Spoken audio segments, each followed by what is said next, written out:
right, man. Let's talk about Goff. He was the offensive player of October. I think they said he was 52 for 65 for completion percentages. That's sitting somewhere like around 80%. 8-0, 8 touchdowns, 0 interceptions, 150 plus passer rating.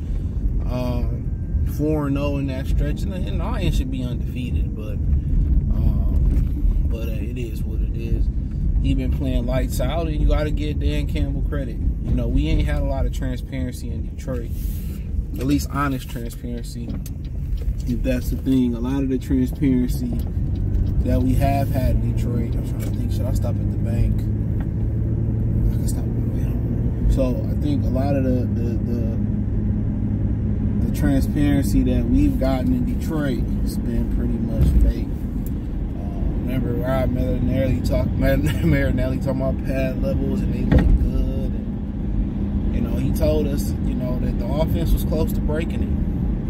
He felt that Jahmyr Gibbs was close to breaking out. He felt like Sam Laporta was close to breaking out. Now Gibbs has broken out more than Laporta, but Laporta's had his moments, and you know, Goff is, you know, really in a really good groove right now.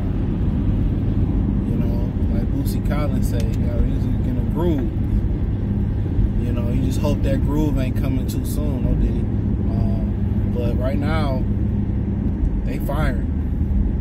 They in a really good rhythm right now, and really only thing can stop them is injuries, and you know, they seem to have an answer for, you know, Brian Flores' exotic blitzes. Seem like they set the trend on how to beat them, but maybe possibly weather. But you know, that's why you build your team around running backs, because it makes everybody's job easier. The offensive linemen, they like going forward.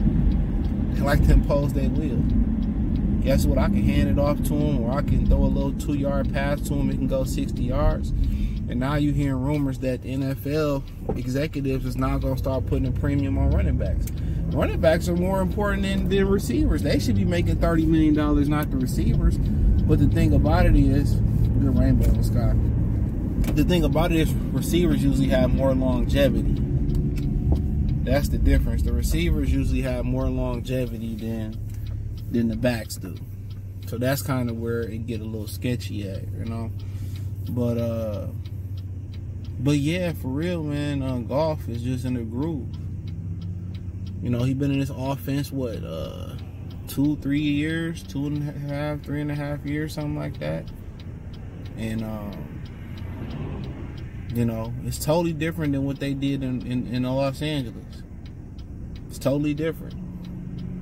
So, only thing I really can think they can improve on, you know, really, it's probably a screen game. I like to see more screen bang, more jailbreaks, more running back screens. I've seen enough tight end screens from the Lions for a lifetime. Before Ben Johnson them got there, they used to love tight end screens.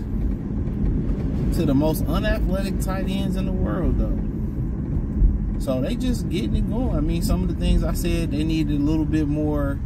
I don't want to say a complex run game, but they need a little bit more diversity in their run game. And now you're seeing it. Whether it's going east or west, north or south, you know, you seeing diversity. And one thing you like about Ben Johnson is his ability, you know, his ability to, you know, every offseason, let's just talk about him to create a new game plan every offseason. That's what I really like.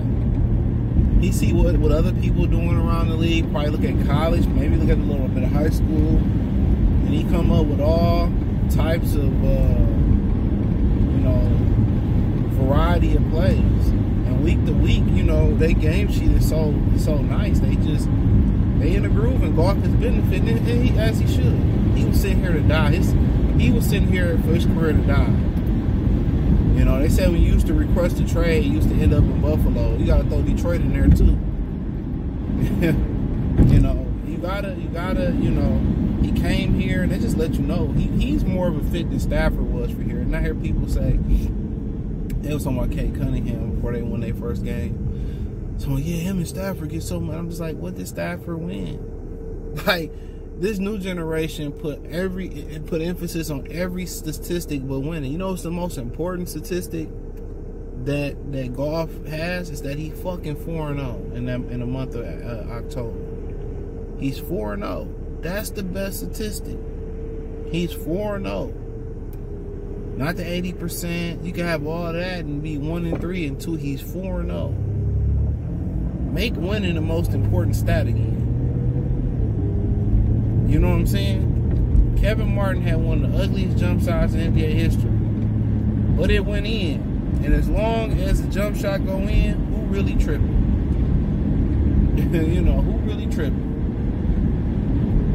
That's my saying. Who really tripping as long as the jump shot go in?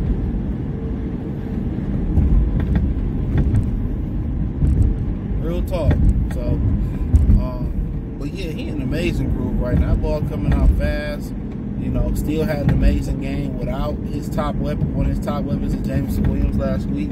So he cooking right now. He cooking with fish oil. He cooking with fish grease. You love to see it. For years, you know, we would have a high flying offense, but they could never score points that settle for field goals. You know?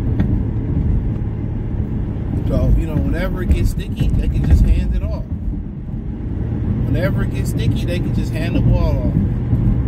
That's the beauty of it. Whenever whenever it's sunny and the temperature is perfect in the dome, they can always hand that ball off.